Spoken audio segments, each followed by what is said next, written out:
இங்கே பாருங்கள் ஃப்ரெண்ட்ஸ், நான் வந்து நெல்லிக்காய் தொக்கு ரெடி பண்ணுறதுக்கு நான் வந்து 1/4 கிலோ அளவு நெல்லிக்காய் எடுத்திருக்கேன். கொஞ்சமாக வந்து இஞ்சி, கொஞ்சம் பூண்டு எடுத்திருக்கேன்.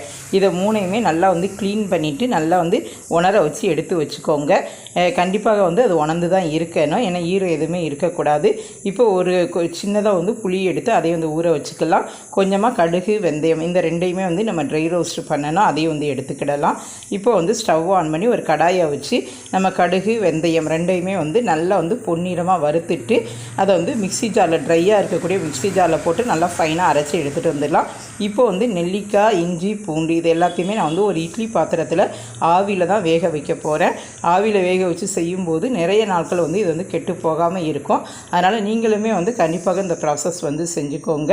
நல்லா வந்து ஒரு 7 நிமிஷம் 7 to 10 நிமிஷம் வரை இதை வந்து வேக வச்சா போதும். அதை மட்டும் பார்த்து அந்த டயத்தில் நீங்கள் வந்து அதை வந்து எடுத்துருங்க.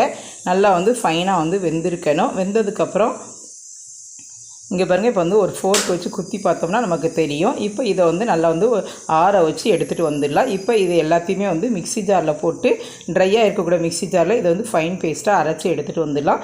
இப்போ ஒரு கடாயில் நல்லெண்ணெய் விட்டு கடுகு, கருவேப்பிலை, பெருங்காயத்தூள் எல்லாமே வந்து போட்டு தாளிசம் பண்ணணும். இப்போ நம்ம வந்து ஸ்டவ்வை ஆஃப் பண்ணிவிட்டு கொஞ்சமாக வத்தப்பொடி ஆட் பண்ணிக்கோங்க.